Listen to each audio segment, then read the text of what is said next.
Бер кемгә дә сер түгел, газ кертү чыгымнарын йырып чыгу һәрбер гаиләнең дә кулыннан килә торган эш түгел. Гражданнарны зәңгәр ягулыклы итү максатыннан ил җитәкчелеге төрле чаралар күрә. Агымдагы елның апрель ахырында федераль җыелышка ясаган мөрәҗәгатендә ил башлыгы Владимир Путин Русия халкының җир участокларына бушлай газ үткәрү турында җиткергән иде.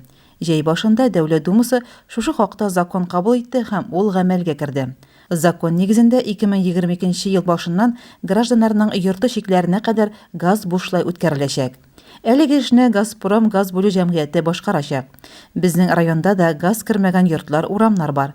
Әлеге йортларга бушлай газ кертү буенча мәгълүматлар туплау һәм башка көнүзәк мәсьәләләр каралды шушы көннәрдә район хакимиятендә үткән җыелышта.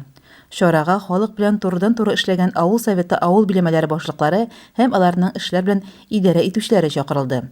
Җыелышта Газпром газ бүлү Уфа җәмгыятенең Нефтекамск шәһәрендәге филиал директоры Ришат Талипов катнашып чыгыш ясады. Бушлай газ кертүнең үзенчәлекләре белән таныштырды. В газификацию в первую очередь попадают те населенные пункты, в которых на сегодняшний день есть уже сети газораспределения.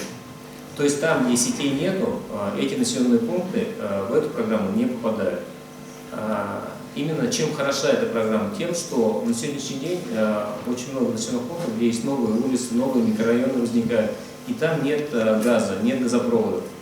И чтобы их построить, действительно, сегодня проблема большая, их накопилось очень много, люди там уже во многих микрорайонных улицах живут и живут без газа.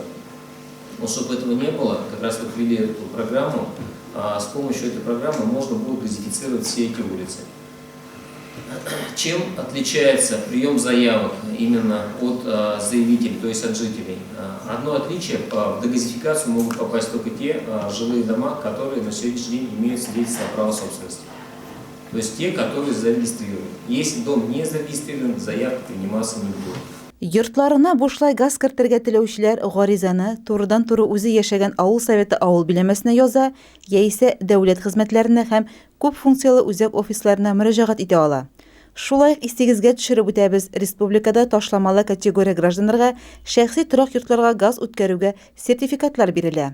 100 мең сумлык сертификатны Бөек Ватан сугышы ветераннары һәм инвалидлары, сугыш хәрәкәтләре инвалидлары, 60 мең сумлык сертификатны инвалидлар, инвалид балалар тәрбияләүче һәм күп балалы гаиләләр алырга мөмкин. Шул ук вакытта аз керемле гражданнар өчен номинал шулай ук 100 мең сум тәшкил итә. Айгөл Муллаянова, Илеш телерадиокомпаниясе.